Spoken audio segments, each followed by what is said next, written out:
அன்புமணி குறித்து சில கட்சிகளுடன் பேசி வருவதாகவும் விரைவில் முடிவெடுக்க இருப்பதாக பாமக நிறுவனர் ராமதாஸ் தெரிவித்திருக்கிறார். திண்டிவனம் அருகே தைலாபுரத்தில் சன் நியூஸ் செய்தியாளருக்கு பேட்டியளித்த அவர் ஜி.கே. மணி பற்றிய அன்புமணியின் விமர்சனம் குறித்து பதிலளிக்க மறுத்துவிட்டார். கூட்டணி தொடர்பாக நம்ம என்ன முடிவு எடுத்திருக்கோம், அடுத்த கட்ட நடவடிக்கை என்னவா இருக்க போகுது? இன்னும் முடிவெடுக்கல, முடிவெடுக்கப்படும், முடிவெடுப்போம், பேசிக்கொண்டிருக்கிறோம். டெல்லி உயர்நீதிமன்றம் தீர்ப்பை தொடர்ந்து நம்ம அடுத்த கட்ட நடவடிக்கை என்னவா இருக்கும்? பொறுத்திருந்த பாருங்கள்.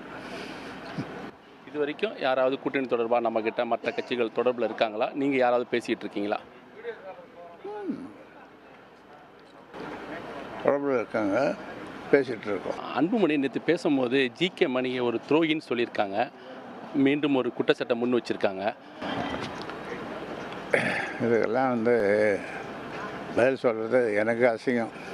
உடனுக்குடன் செய்திகளை தெரிந்து கொள்ள சன் நியூஸ் பெல் ஐகானை கிளிக் பண்ணுங்க.